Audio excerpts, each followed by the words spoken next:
Hello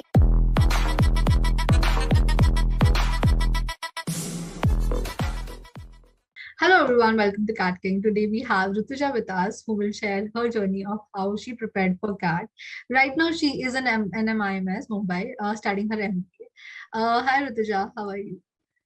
Hi, I'm good. How are you, Achal? I'm good too. Rutuja, can you just give us a little brief before starting with the CAT series? Yeah, so I pursued BBA from NMIMS Mumbai, and post that I worked for around 3 years in the ad tech and IT sector. Yeah, that's a Okay. little about. So like how you prepared for CAT and then you got took admission in NMIMS. So what made you shift to that decision?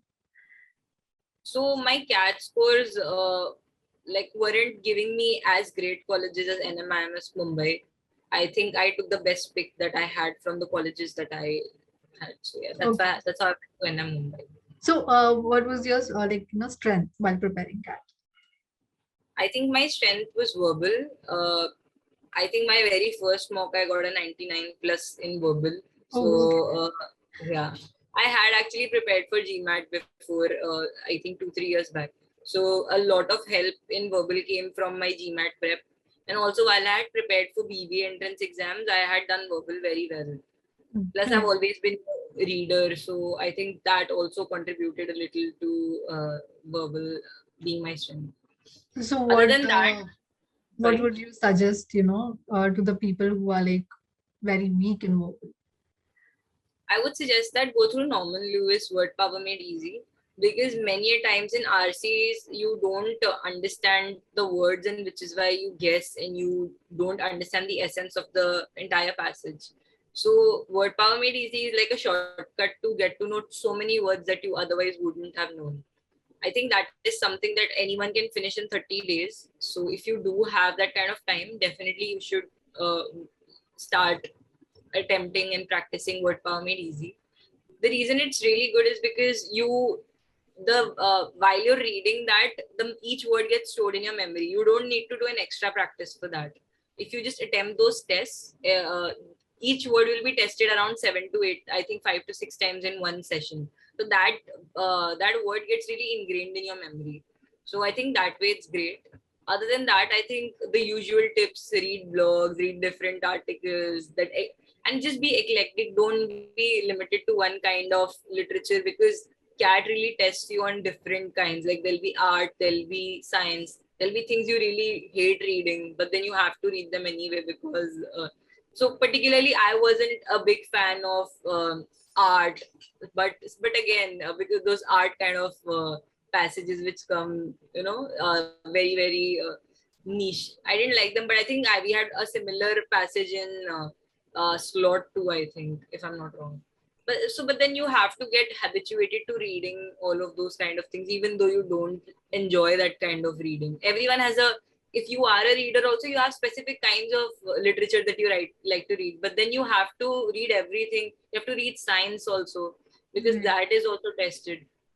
So even if you don't understand the theory, like what exactly does that mean, but you need to understand the entire essence of the passage, right? What is the writer trying to talk about? What does he mean? What is he assuming? So don't restrict yourself to one kind of reading. Explore all. There are several reading lists on YouTube or on many blogs. If you don't want to keep searching for articles yourself, you can subscribe to those reading lists on YouTube, Mhm. and that should help you in getting a more eclectic taste. Okay. So, there is a myth that non-engineer students, they are very weak in Quant or LRDI. So, how you actually studied for those subjects. So while it is a myth, it was really true in my case.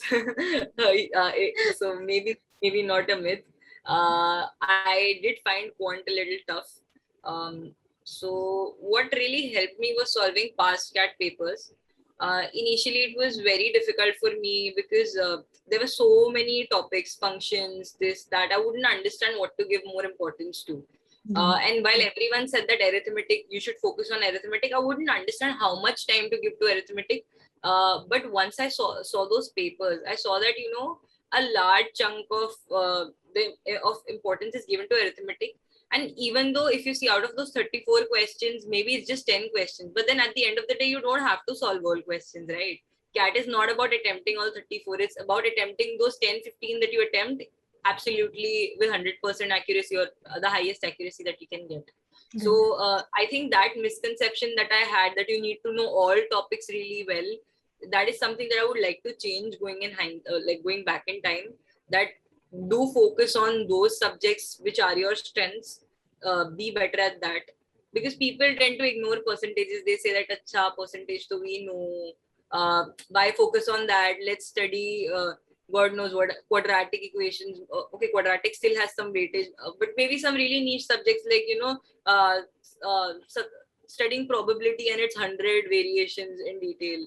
But it comes like one question comes from probability, right? So don't give that much importance to that, because ultimately, if you don't attempt that, it's fine. But get those 10 questions right. That's what's going to get you a good percentile, and not attempting so many and getting them wrong. So definitely practice all papers. I practiced all quant papers, timed myself, and I actually made a note of where I went wrong, and I would keep revising those questions again and again. Again, this was something that I was told, and I think I should have applied that earlier, that CAT is not about solving thousands of questions, but it's about solving those 10 questions anytime. Like if someone wakes you at 1 a.m. in the night, you should know how to do it. You shouldn't say, अच्छा, solve किया था हमने. हाँ, ये देखा देखा सा लग रहा है. अगर देखा देखा सा लग रहा है तो सॉल्व करना आना चाहिए. Yeah. So don't do that you know boats and streams, you know little of it. If it's a radically different question of boats and streams, then it's fine. But if you've done an exactly similar question and then you don't remember the approach, then it's time that you start revising instead of just doing new topics, because that's a fallacy I think I did, and probably most people do. The you know the myth or the fantasy of doing more and more rather than consolidating what you can do. I think that should be a major focus.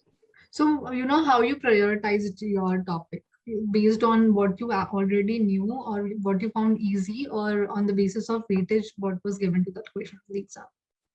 So initially, I think I gave equal importance to every topic. Once I finished my portion, then I realized that okay, even though I know I have solved everything, there are so many things when I solve in the mocks, I don't remember them. Now I did SICI first, you know, the chronological thing, SICI this, then geometry, and then while I'm on geometry, I realized okay, there's so many SICI questions I'm not able to do in mocks. So then you honestly, it feels very demotivating that you have studied that and how can you forget it. But I think that's where you have to do sectional tests. I know it's easy to say it now. It's very difficult to sit and schedule when to do a sectional test, because you have to finish new topics also. But sit with your mentors, sit with whoever is guiding you, and try to consolidate those subjects with more weightage. I gave equal weightage in the starting, but I don't think that's the right way to go about it. Maybe once you know a little bit of arithmetic, start with the start with the past year papers. Don't wait for finishing the entire portion of CAT and then doing the papers, because that's when it'll hit you that okay, CAT is so easy. And then there are many mock series which give you really unrealistically tough questions for quant, which are probably for those IITians who have done JEE and everything. But that's not a correct representative of the CAT paper. The CAT paper is not that insanely tough. It is decent enough that you can get good marks. But what happens is students solve those papers and then they think, "Acha, humse to nahi ho payega CAT." Matlab, at least speaking for those people who are weak in quant. So take a actual CAT paper test. Honestly, I was very surprised that I found the time was less for me, that I knew so many questions in the CAT paper, and I found like, oh my god, there's no time. I'm so slow at solving them, because in those test series that I had, I used to have so much time because I wouldn't know many questions. I'd be like, ये तो आता नहीं है, चलो अच्छे से 10 minute लगा के ये question करते हैं, है ना? So that way you become slow. But in the real CAT paper, I found that there's so many questions that I do know. So maybe like in the beginning itself, see where you stand in the CAT papers and then focus your attention there by looking at what's the weightage, what's your strength, and Yeah, so that you can get those 6 questions right instead of doing all 34 and not knowing what to begin with, because that doesn't make sense. Okay. So, how much time did you dedicated to your preparation every day in terms of So hours? I think going by how many hours did I prepare is not the right way for anyone to prepare, because ultimately it depends on your strengths and where you are in your mocks. Plus, everyone has a different stage in life. So if I could dedicate 5 to 6 hours, maybe not another person could do it who's working full time, right? So I don't think hours is a good way to measure where you stand. I think you should see where you are in your mocks, see what are your subtopic areas which are weak, and address those, and take how much ever time as it takes, but focus on the quality and not the quantity. If I sit for 11 hours and I just do 3 sums, then it doesn't matter if I sat for 11 hours or not, right? And like, to be honest, please don't listen to anyone else also that I sat for these many hours, because you don't know the number of sums that they did in those 3 hours. There may be many people who would say कि हम तो सिर्फ 3 घंटे ही बैठते थे, and you'd be like, अरे उसका कैसे हो गया 3 घंटे में? You don't know his level of knowledge in that subject. We're not in 10th standard anymore that everyone has the same level of knowledge. There are people who are coming from IIT Delhi, and if they say that they have done 3 hours of preparation every day, a commerce student shouldn't get motivated and think that he can also do it, because look at his level of math skill and then look at yours. And it's not to demotivate anyone, but there may be many commerce students who are at par with that, who have that innate capability, but I'm just saying that they have a lot more level of preparation than you have already. So don't just go by anyone's number of hours, because they might be solving 20 questions and you can probably just do 3. So don't see hours, look at quality, and just think about how are you improving from yourself every day. Like, if you were able to do 5 questions in 1 hour yesterday, are you able to do 10 today with a similar level of difficulty? Right. So that's like the most important aspect, of all the students that should consider. Also thank you so much, Rutuja, for amazing the words that you have said for the CAT, and all the preparation tips that you have given for verbal cont and LRDI. So I guess we will just stop here, and do comment your question below. And thank you so much, Rutuja.